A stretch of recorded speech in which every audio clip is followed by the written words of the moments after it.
Olá pessoal, boa noite. Devido a alguns problemas técnicos aí, nós atrasamos um pouquinho o início aqui do nosso podcast, né? Pedimos a compreensão de todos e conseguimos aí, não vou chamar de improviso, mas atender a todos aí conforme foi dito aí que a estreia seria hoje. Graças a Deus nós estamos aí, né? O nosso entrevistado. Peço que vocês acompanhem, vai ser interessante. Bem-vindos a todos, bem-vindos ao podcast Sempre em QRV. Eu sou o Evandro, apresentador, juntamente com o Guto Gouveia. Hoje temos como convidado o Fidelis, da Vigilantes Brasil. Fidelis, pode ir. Gostaria de agradecer primeiramente a oportunidade do podcast Sempre em QRV, de abrir esse espaço para a gente conversar sobre o segmento da segurança privada e principalmente sobre a categoria dos vigilantes. É de grande valia o podcast abrir esse espaço que será muito importante para que nós venhamos formar uma segurança privada mais forte e até mesmo mais unificada. Então, pessoal, conforme aí as apresentações, né, eu até peço desculpa aí, a gente fica um pouco ansioso diante do problema que surgiu. Sou Guto Gouveia, sou um dos mediadores aí das entrevistas que vão surgir, né? Hoje nós temos aí a honra de receber Fidelis, representante, fundador da Vigilantes Brasil. Vamos aí entender aí qual que é a filosofia de trabalho deles junto a essa categoria sofrida, né? Uma categoria que está esquecida. Então, iremos fazer aí alguns questionamentos também em relação ao que nós estamos nos deparando aí no mercado, no tocante a algumas empresas que deixam de cumprir com o seu papel, aquele papel este de seguir à risca o que pede a convenção coletiva da categoria. Passo a palavra aqui ao nosso colega de mesa, que irá dar sequência aí nas perguntas. Boa noite a todos.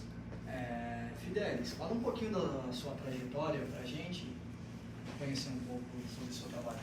Então, meu nome é Fidelis, né? Como a gente tem feito um trabalho da Vigilantes Brasil, sempre tem mencionado aí os vigilantes.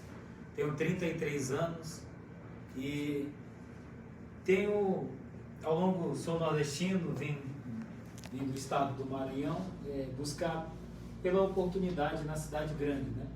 Morei no estado do Distrito Federal antes de vir para São Paulo e vim em São Paulo essa oportunidade para trabalhar na área da segurança privada, né? Daí eu, aos 21 anos, acabei realizando o curso de vigilante e estamos até hoje há quase 15 anos atuando na área da segurança privada. Isso é muito importante salientar isso. Fala pra gente, Fidelis, como que surgiu a Vigilante Brasil? Qual a ideia, né? O pessoal, né, que trabalha na área, às vezes está lá amargando 12 horas num posto de trabalho, né? É um trabalho árduo. Mas fala pra gente aí, como que surgiu essa ideia aí? Foi nesse momento que na prestação de serviço em algum posto de trabalho que você teve essa ideia aí de criar esse movimento?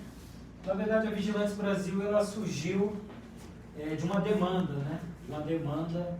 Eu sempre ouvia falar, o vigilante não ajuda o vigilante não é unido, o vigilante só quer saber dele. E assim, eu costumo falar, principalmente para os vigilantes que seguem o trabalho da gente, que eu procuro andar na contramão. Daí, por tanto ouvir falar nisso, eu tinha em casa uma lista de e-mails de várias empresas, que sempre quando um amigo precisava, eu passava para ele, determinada empresa encaminha teu currículo, a empresa X está contratando. Daí veio a ideia de não ficar apenas naquele grupo ali de WhatsApp, mas se expandir para as redes sociais. Daí a gente iniciou no Facebook, uma rede social de grande expansão, grande relevância, seguindo para o canal do Instagram, hoje a gente está no TikTok, canal do YouTube, praticamente em todas as redes sociais existe o trabalho da Vigilantes Brasil. Então a ideia veio realmente da gente mudar o foco, né? Da gente mudar, porque se eu pensasse como normalmente a maioria do vigilante pensava, apenas nele, não pensava no próximo, não pensava em melhorar a categoria, ou lutar, ou reivindicar, e aí veio o surgimento da Vigilantes Brasil em cima disso, né? Baseado realmente nessa questão. E principalmente, um dos viés da página é publicação de vagas de trabalho. Também trazer informações de novas licitações, de novos contratos que determinada empresa vai estar assumindo. Isso tem sido bem benéfico para a categoria. Muitos companheiros têm agradecido o trabalho da página, tiveram oportunidade de voltar ao mercado de trabalho. Muitos vigilantes conseguiram até mesmo uma primeira oportunidade de trabalho, e principalmente as vigilantes femininas, né? Que infelizmente muitas têm me relatado que sofrem preconceito na área, não tem muito tipo de vaga de trabalho em grande proporção para elas, e isso tem sido bem benéfico o trabalho, principalmente na divulgação de vagas. Fidelis, fala pra gente, você falou que iniciou a Vigilantes Brasil por causa das queixas dos vigilantes, né? Quais eram essas queixas? As queixas, elas são corriqueiras, né? Hoje em dia, até hoje, infelizmente, hoje, 11 de abril de 2022, muitos vigilantes têm sofrido em várias empresas de segurança. A gente está aqui ao vivo para todo o Brasil, tem empresa que não pagou o vigilante ainda. Pleno século XXI, mesmo com a lei trabalhista, mesmo com as convenções coletivas. Então, assim, em cima dessas reivindicações é que a Vigilantes Brasil tem trabalhado. Muitas das vezes a gente tem feito até mesmo um papel, entre aspas, como se fosse o papel do sindicato, né? Que é de cobrar, que é de questionar. E um dos viés do trabalho da nossa página é esse, é representar de fato os vigilantes. Vamos lá. Fidelis, acompanhado o seu trabalho aí, você tem vários seguidores, né? Deduzimos aí que entre esse trabalho que você vem fazendo, você atraiu muitos seguidores positivamente falando. Em contrapartida, deve ter aderido aí também alguns os chamados desafetos. Obrigado, os desafetos. Eu gostaria de saber, nessa trajetória sua aí, se já surgiram algumas polêmicas. Eu gostaria que você citasse aí, no mínimo, eu deduzo umas 3 aí. Eu sei que o trabalho deve ser difícil. É bem interessante, Guto, tocar nessa questão aí, que a página já tem quase que 5 anos, né? E assim, eu não me contento apenas em vir em uma live e mencionar um determinado problema de uma empresa.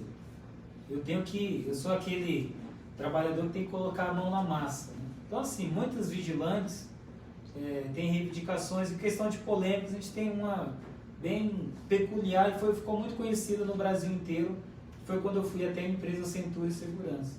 A empresa fica aqui no bairro do Butantã, em São Paulo, por a empresa não estar... Naquele momento ali, naquele episódio, a empresa não tinha depositado o o 13º dos vigilantes. Então, assim, já chegava lá quase que no Natal, a empresa não tinha depositado o 13º dos vigilantes reclamando até mesmo de atraso de pagamentos. Não sei exatamente qual tipo de problema a empresa estaria passando naquela oportunidade. E aí acabei que resolvi ir até a empresa, entrei em contato com a Segurança Pública, né, através da Polícia Militar, pedi uma viatura para que a minha integridade fosse mantida, né, fosse preservada, porque não poderia acontecer qualquer coisa, né, a gente nunca sabe. Então fui até a empresa, o policial acabou chamando um dos representantes da empresa que veio, e aí teve um episódio do representante da empresa naquele momento, ele tentar me agredir, ver aquela repercussão toda. Fui escoltado com a viatura da polícia até a estação mais próxima para poder ser entregue em segurança, né? Então, assim, naquele momento ali eu vi que a gente tinha uma empatia maior pela categoria, principalmente no quesito representatividade, né? A gente viu assim, a categoria órfão, né? Órfão de representantes. Então, naquele momento eu vi que a gente poderia fazer bem mais pela categoria dos vigilantes. Então, horas depois, acabou que a empresa efetuou o pagamento 13º de todos os colaboradores, depois daquele episódio. Ela, como você está citando, relatando aí, houve um pagamento após. É comum essa prática aí, após uma denúncia, após a sua chegada nessas empresas aí, acontecer algo? A gente teve um caso aí parecido, mas porém teve a participação dos vigilantes. Foi há cerca de um mês atrás, um mês e meio atrás, com os vigilantes da empresa Aço Forte, né? Inclusive tem até lives. Nós fomos 2 vezes na porta da empresa. A segunda vez os vigilantes estavam cansados ali, já estavam revoltados com aquela situação, eles acabaram indo. Novamente foi chamado viaturas da polícia militar, porque assim, havia a data do pagamento, e aquela data do pagamento já tinha passado aquele período, né? Então os vigilantes acabaram que muitos deles com aluguéis atrasados, pensões alimentícias, enfim, aquela série de compromissos, todos atrasados, em relação à função da empresa não estar pagando eles naquele momento. A empresa que acabou que encerrou o contrato das escolas municipais de São Paulo, onde a empresa tinha em seu poder, cuidava de todas as escolas naquele contrato emergencial, encerrou, e aí a maioria dos vigilantes ficaram na base. Só que tinha alguns vigilantes que supostamente não iriam permanecer na empresa, mas porém eles precisariam receber os salários, né, referente ao mês trabalhado. Mas aí, após esse episódio, a empresa pagou os vigilantes, pagou os benefícios. E o que a gente tem visto é o seguinte, infelizmente tem sido corriqueiro. Eu tenho falado para os vigilantes, pessoal, se a gente for resolver essa questão de pagamento, de atraso de benefício, uma série de coisas, a gente tem que fazer campana na porta de muitas empresas de segurança. E olha que nós estamos no principal estado do Brasil. Já aproveitando aí, fazer um adendo aí à pergunta, nós acompanhamos o seu trabalho e vejo que constantemente a Vigilante Brasil, ela divulga as vagas, né? Sim, isso mesmo. Tanto na área da vigilância, como também na área de serviço. Hoje, na sua concepção aí, como que você visualiza aí esse trabalho feito pela Vigilante Brasil no tocante aí os anúncios que vocês fazem das vagas de emprego? Tem tido uma boa adesão, né? Principalmente pela parte dos vigilantes e também pela parte de muitos setores de recrutamento de muitas empresas. Hoje, principalmente através do nosso Instagram, muitas empresas entram em contato pedindo para divulgar suas vagas. Até mesmo a questão da adesão dos vigilantes, da procura dos vigilantes tem sido muito grande. E principalmente nesse momento aí de pandemia, quando estourou a pandemia, fechou tudo aqui no estado de São Paulo. Muitos contratos públicos tiveram a redução, infelizmente, né? E hoje praticamente está tudo normal aqui em São Paulo, e esses mesmos contratos públicos que tiveram a redução não voltou aquele número igualitário de vigilantes que havia antes. Então, assim, a procura devido a todo esse desemprego, esse cenário de empresas de segurança fechando a todo momento, abrindo a todo momento, isso eu acredito que tem sido a procura maior devido a todo esse cenário aí que a gente tem vivido aqui no estado de São Paulo. Guilherme, deixa eu fazer uma pergunta. Em relação às polêmicas, né, que você falou, quando você faz uma denúncia, você apura essa denúncia, um vigilante vem, faz a denúncia para você, você apura, vai até a empresa, você dá o direito ao retorno da empresa entrar em contato com a sua página, com a Vigilantes Brasil, para ela dar um feedback, ou você mesmo, a página dá o feedback, ou que resolvemos esse problema, o empresário entrou em contato, como que funciona o pós-denúncia? Na verdade, Evandro, essa questão era mais de um lado apenas, né? Mais do lado do trabalhador.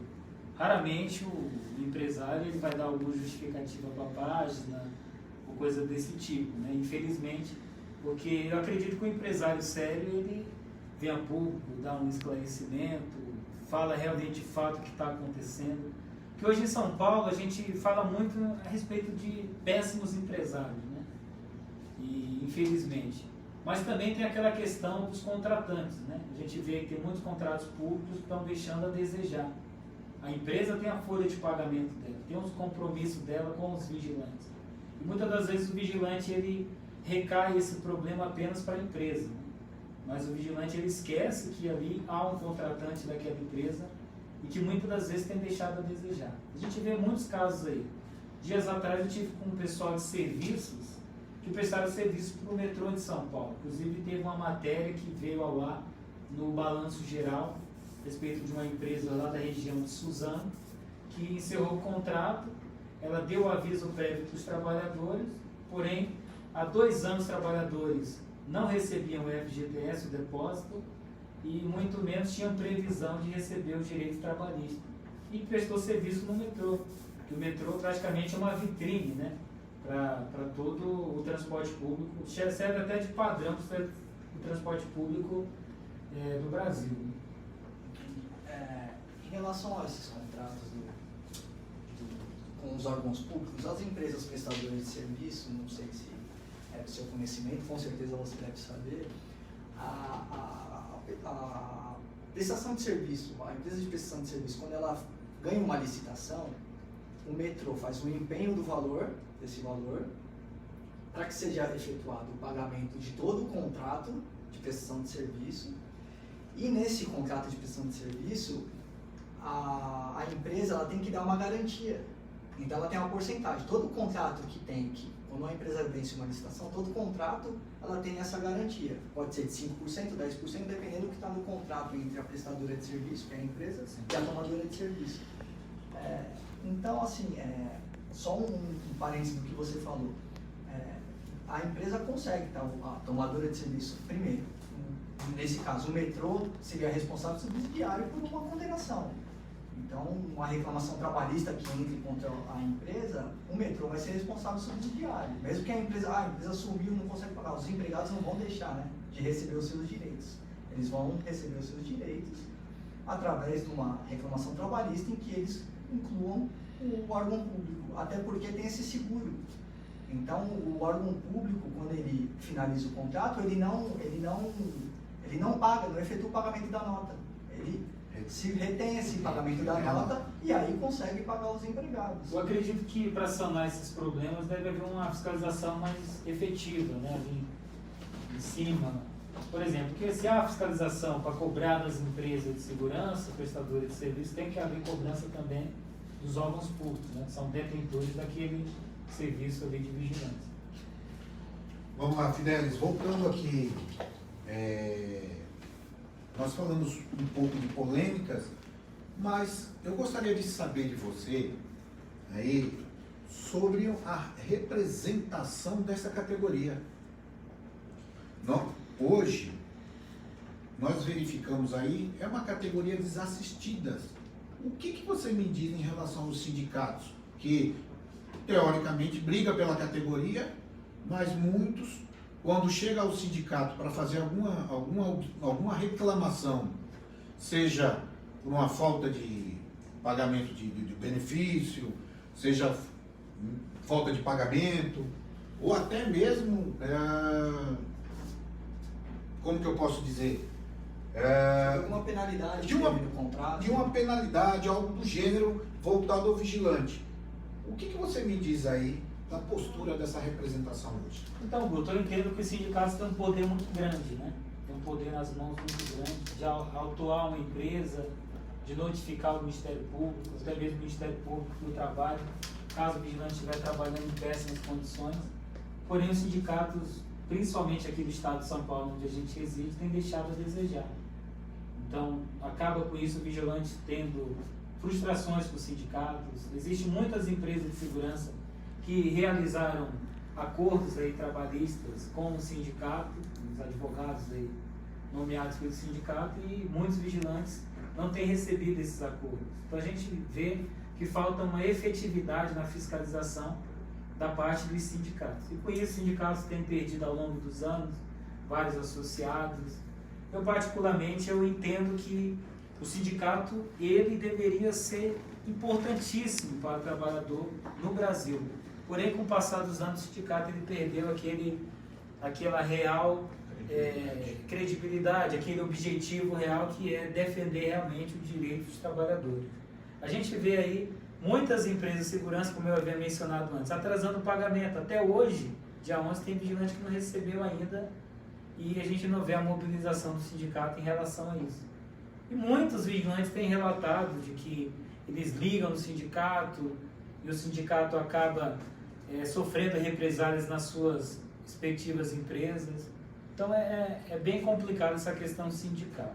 Eu acredito que, fora a parte dessa situação, hoje o sindicato continua sendo o nosso representante legal, né? Se a gente não pode, é indiscutível isso aí, mas porém nós precisamos de representantes da política realmente, vigilantes que sejam deputados federais, deputados estaduais, para poder fazer aquela atuação que realmente o sindicato não faz, e poder fazer ainda mais pela categoria dos vigilantes. Em relação, nesse mesmo assunto, mantendo esse assunto do sindicato, você acha que por causa da reforma trabalhista que teve em 2017, dos sindicatos não ser obrigatório a contribuição assistencial e sindical, você acha que isso fez o sindicato perder força e por isso talvez que tenha, a partir de 2017, deixou de atender os empregados da área de vigilante? Então, na verdade, aqui em São Paulo, né, a gente tem conhecimento, assim, a assistencial ela continua, né? Só que assim, é algo sem nexo algum. Por quê? O vigilante ele tem que cancelar algo que ele não aderiu, que é a contribuição assistencial. Acredito que já é algo errado, né? E geralmente, vigilantes, quando vão cancelar essa contribuição assistencial, motivo às vezes de tentativa de ameaça, entre aspas, do sindicato. Caso você precisar do sindicato, o sindicato não vai poder fazer nada por você. Então, muitos vigilantes têm se sentido coagidos até mesmo em cancelar essa contribuição assistencial. Então, assim, a contribuição sindical, que é aquela uma vez por ano, né, mais ou menos no mês de abril, se não me engano, tinha um desconto aí, que era um dia trabalhado do vigilante.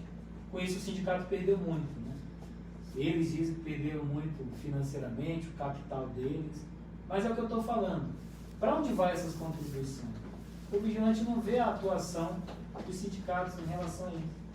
Então, o vigilante tem perdido o interesse até mesmo de se filiar numa instituição que não representa de fato a categoria.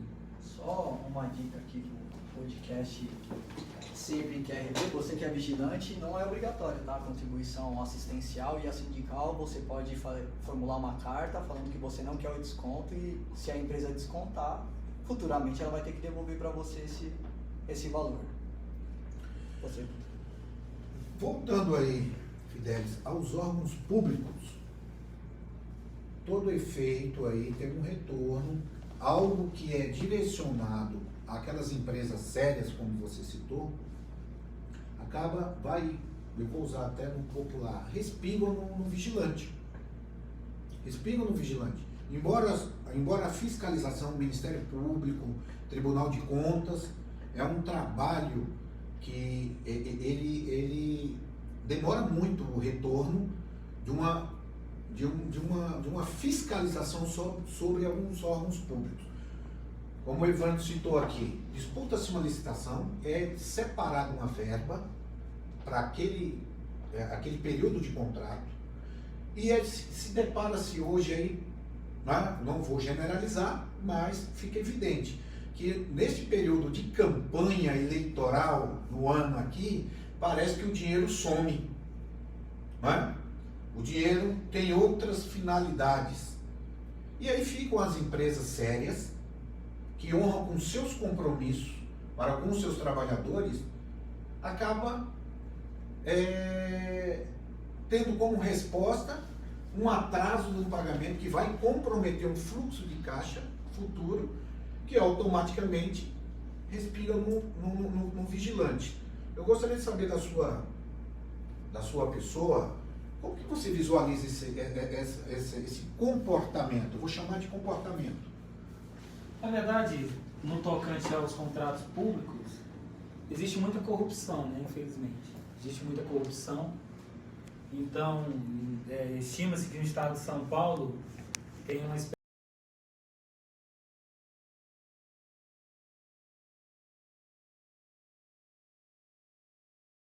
públicas, tem trabalhado de maneira irregular, fraudulenta, porém tem a participação até mesmo de muitos fiscais que, ao invés de fiscalizarem os contratos, reverem realmente a quantidade de vigilantes que está previsto no contrato, se realmente estão atuando aquela mesma quantidade, tem deixado a desejar. E com isso as empresas sérias têm perdido espaço. Antes a gente via aí muitas empresas sérias ganhando licitações públicas, contratos públicos importantíssimos. Hoje em dia, no passar dos anos, a gente tem visto várias empresas desconhecidas, empresas abertas com 1 ano, 2 anos, e até mesmo empresas que supostamente são abertas em nome de laranjas, tomando o espaço das empresas que realmente trabalham de maneira correta. Então, assim, a corrupção ela tem sido desenfreada nos contratos de vigilância aqui no estado de São Paulo, infelizmente, e isso tem deixado a desejar e tem impactado até mesmo na vida dos vigilantes. Tem vigilantes que estão trabalhando aí 24 horas, 36 horas, em jornadas exorbitantes, tudo por conta da prática irregular de várias empresas de segurança, infelizmente.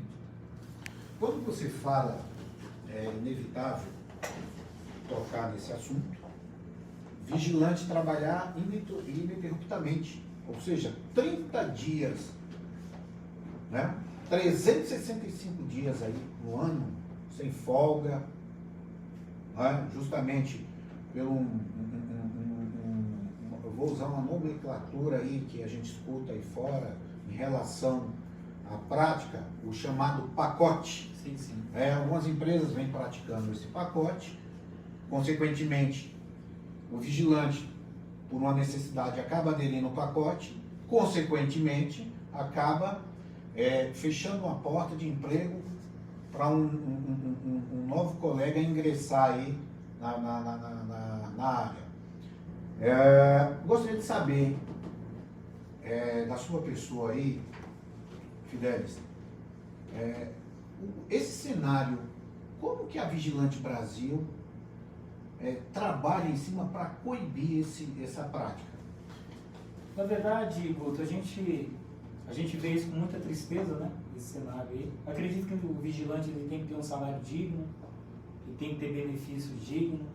Sou favorável da volta da escala 4x2, que é onde o vigilante recebe um valor razoavelmente justo, que ele tem as horas extras, e também ele tem uma folga, 2 folgas a 4 dias trabalhados. Né?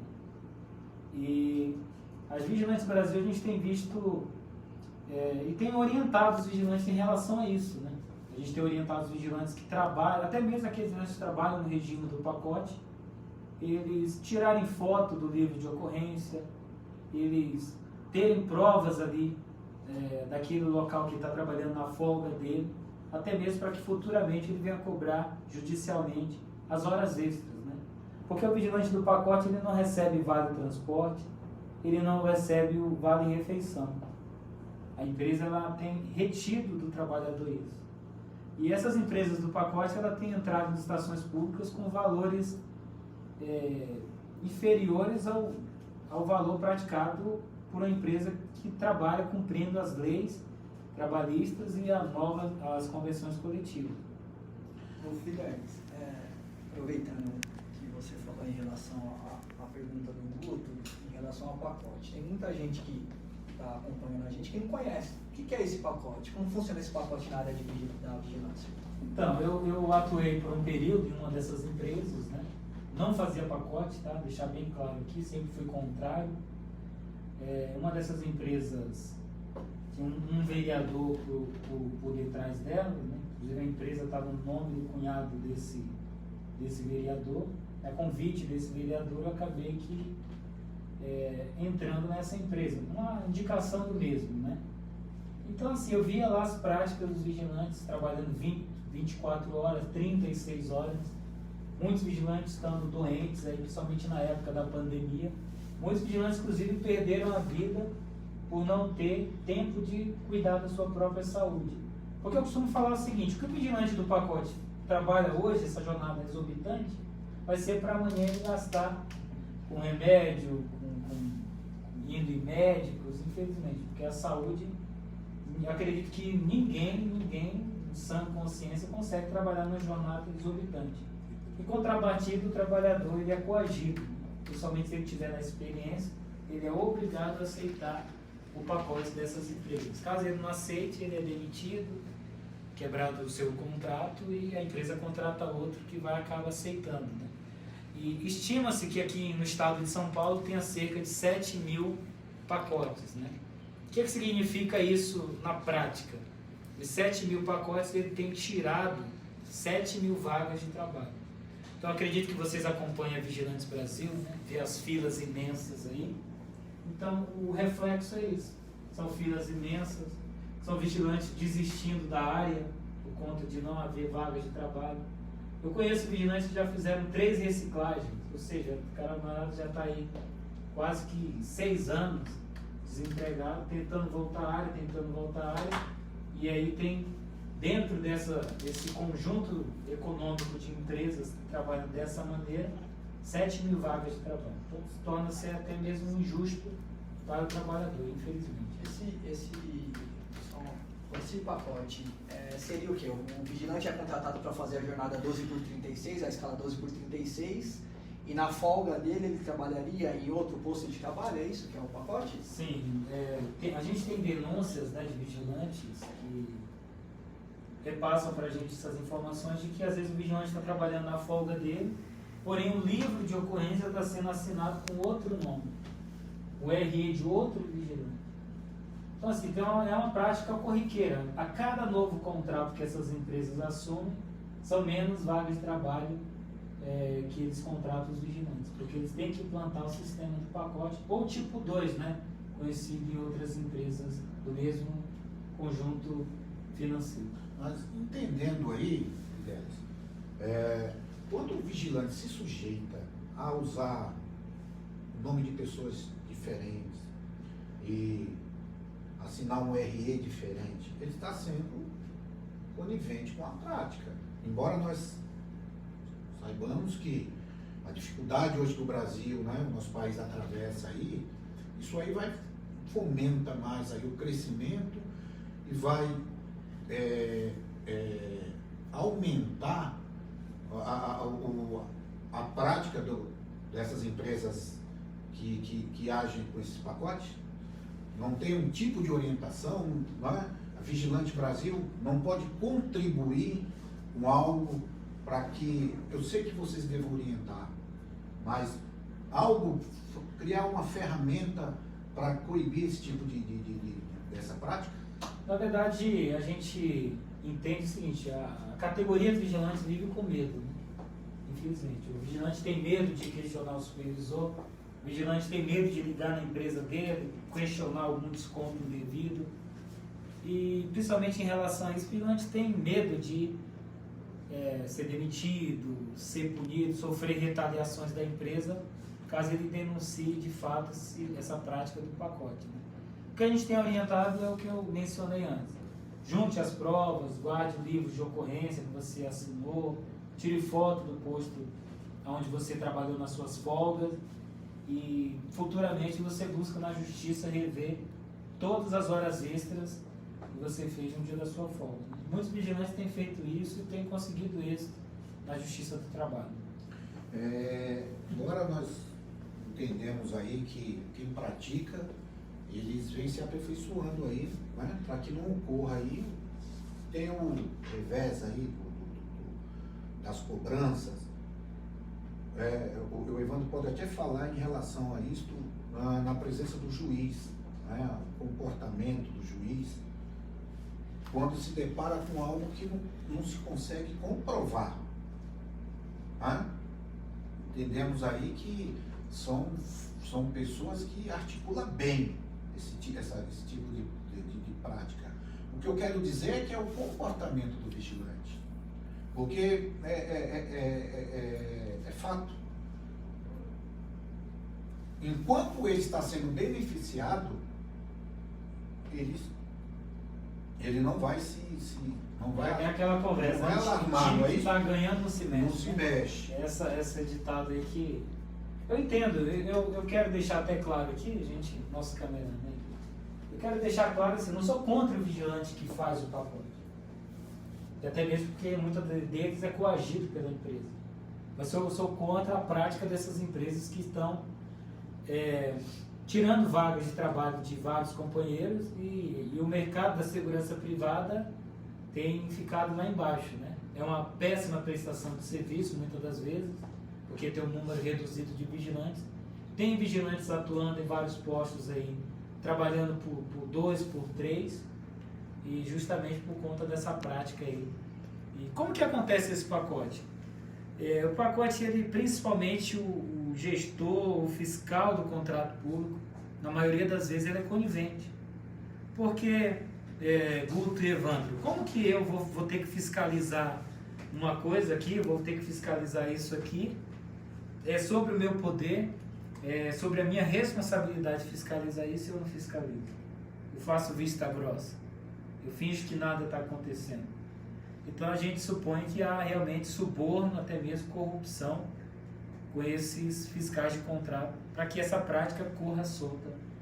E eu sempre friso, né, está no principal estado do Brasil. Tá? Porque às vezes eu converso com vigilantes de outros estados através da página. Eu quero ir para São Paulo, eu vou para São Paulo, aí eu vejo que tem muita vaga de vigilante. Chega aqui e se depara com esse desemprego imenso aí, infelizmente. Vamos falar da parte legal. Foi dado o nome do pacote para a prática errada. Mas existe a prática correta, que é o chamado FT, né? Que é a folga trabalhada, conhecida como a folga trabalhada. Hoje também é apontado aí que muitas empresas deixam de pagar conforme está lá na convenção coletiva, né? Vigilante, uma porcentagem relacionada à sua folga de trabalho. Hoje você ouve muito, acompanha muito, que algumas empresas deixam de cumprir com o chamado AFT na íntegra. 90% das empresas de São Paulo não pagam AFT no valor previsto na convenção coletiva. A hora extra do vigilante é R$ 21,80. Então a gente multiplica aí, o vigilante multiplicar por uma escala de 12 horas por 36, então ele vai ver aí, vigilante diurno, um valor de R$ 261,60. Se for numa escala noturna, devido adicional noturno, R$ 281 no valor de um FT noturno. Isso pago, o valor bruto, pago também corretamente, né, na fonte, constando ali no Olerite, onde até mesmo o vigilante só pode fazer 4 FTs por mês, né? Mesmo para não ultrapassar a carga horária. Isso tem sido recorrente, vigilantes fazer FT por R$ 100, R$ 120, R$ 130, ou seja, metade do valor previsto na convenção coletiva. E não há fiscalização dos sindicatos, né? Infelizmente. Eu vou te botar uma saia justa aqui agora. Entre o pacote e um FT mal paga, qual que é o posicionamento da Vigilante Brasil nesse sentido? Eu acho que é a mesma coisa, trocar 6 por meia dúzia, né? Então a gente está trocando 6 por meia dúzia, né? Então, a gente fala muito desse pacote, né? Esse pacote ele é pago num cartão de benefícios. Então, assim, a empresa ela sonega imposto, a empresa não repassa o FGTS do vigilante. E quando a gente fala em sonegação de imposto, às vezes o vigilante ele ouve assim, algo muito vago, né? O que é a sonegação de imposto? Ela impacta na saúde pública, né? A sonegação de imposto ela impacta na questão da segurança pública. A sonegação de imposto ela impacta na educação dos filhos dos vigilantes. Então, assim, quando se fala em sonegação de imposto, fala que a empresa deixa de cooperar com os impostos do governo, onde mantém todo esse ciclo, né? Saúde pública, escola pública, segurança pública, e acaba deixando o poder público fazer bem mais, poderia fazer bem mais, mas aí existe a questão da sonegação de imposto. nós estamos chegando praticamente ao final aí da nossa entrevista, mas você é um homem polêmico aí. Você é um homem polêmico aí na área da vigilância patrimonial. E aí, Fidelis, surgiu aí recentemente um post, né? Fidelis agrediu a esposa.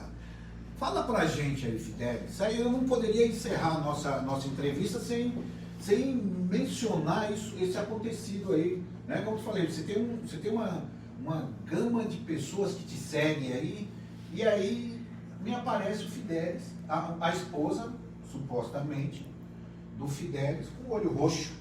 Fala pra gente aí, Fidelis. Essa foi uma fake news, né? Sempre vira e mexe surge uma fake news, né? Porque assim, a maioria dos empresários que trabalham de maneira irregular, eles não querem que a categoria tenha representantes. Eles não querem que o vigilante seja ouvido. Os empresários trabalham de maneira irregular. Então, assim, a tendência é eles tentarem, de alguma forma, tirar o crédito do trabalho feito, e é um trabalho voluntário feito pela Vigilante Brasil. Então, já surgiu N fake news, e essa da mulher aí foi um vídeo mal feito, né? Um vídeo mal feito, onde colocaram uma foto de uma mulher, enfim. Primeiramente, eu quero deixar o vigilante o seguinte: é importante que o vigilante conheça a sua legislação, né? É a Lei 7.102 de 1983. Ano que vem vai fazer 40 anos da profissão de vigilante no Brasil, né? Foi regulamentado. Então, assim, o que a profissão fala? Que tem que ser brasileira, a partir dos 21 anos de idade, e não ter nenhum tipo de antecedente criminais. E cabe para nós aqui uma agressão, a Lei Maria da Penha, eu não estaria trabalhando como vigilante, né? Como você viu o documento que eu te encaminhei aí, o antecedente criminal, você viu que nada consta. Inclusive eu postei na página, né? Eu só cobri ali o número do meu RG, do CPF, e postei lá o nada consta desse período aí, dessa fake news. Porque assim, Guto, eu acredito que o trabalho de um representante tem que ser transparente. Tem que haver transparência com os vigilantes. Então assim, e é importante que o vigilante também não caia nessas fake news. Como que o Fidelis supostamente foi um crime, né, direcionado a mim, se referindo à minha pessoa, e eu continuo trabalhando como vigilante, fazendo isso quase normalmente. E eu queria saber quem era essa mulher aí também, viu? Fazer as ponderações. Agradecemos a presença, foi um assunto, né, muito bom de ter debatido. Com certeza você esclareceu inúmeras dúvidas aos nossos ouvintes. Muito obrigado pela presença. Esse é o primeiro programa, então, às vezes improvisado, mas a sua presença aqui é muito importante, justamente para a gente começar com o pé direito, né, o podcast. E agradecer a todo mundo que está ouvindo e vendo, ou acompanhando o podcast sempre em QRV. Sigam a gente no Instagram, sigam a gente também no Facebook. Muito obrigado a vocês, obrigado, Fidelis. Eu queria deixar um atento aqui, né? Vou deixar uma camiseta aqui da Vigilante Brasil, deixar uma camiseta aqui pro Guto. Vamos fazer a troca aqui, ele também está recebendo a camiseta aqui da podcast, tá? Eu queria deixar claro aqui também, para a gente encerrar, esse é um ano muito importante, né? É um ano eleitoral aí, e eu tenho uma pré-candidatura a deputado estadual de São Paulo, e muitos vigilantes têm perguntado, né? Por que a questão política? Eu não acredito em política, ou coisa desse tipo. Eu entendo que, por meio da política, é o meio mais democrático de poder representar uma categoria, né? Então a gente tem aí a pretensão, tudo dando certo aí, de um dia poder contribuir ainda mais pela categoria da segurança privada. Eu tenho muitas ideias, principalmente sobre o desemprego, né? Vigilantes que moram no estado de São Paulo sabem muito bem do que eu vou falar. Existem aí cerca de 5.000 escolas estaduais em São Paulo e não tem serviço de vigilância. E é muito importante, uma das pautas da Vigilante Brasil é lutar para que haja de fato vigilância 24 horas em todas as escolas do estado de São Paulo. onde o IABRD aí, Daí somente vai. as escolas estaduais abririam mais de 20 mil vagas de trabalho, sendo pelo menos um vigilante por turno, né? Então, assim, é muito importante que os vigilantes venham aderir às pautas da Vigilantes Brasil em busca de melhorias. Eu espero outro dia voltar aqui e a gente falar totalmente aí das pautas e das melhorias da nossa categoria. Pessoal, aguarde, como ele informou agora, será uma segunda, com certeza, ele será convidado novamente a participar, e aí essa segunda parte, ele vai falar da sua candidatura aí a Pré-candidato a deputado estadual. pré-candidato a deputado estadual, com as suas ideias, o pleito dele em relação à defesa da categoria. Então aguarde, nós agradecemos. Eu quero que vocês nos desculpem aí, houve um imprevisto, horário, como início, ocorreram algumas falhas. Peço que vocês aí nos desculpem aí e aguardem a nossa próxima entrevista. Estaremos recebendo aí na próxima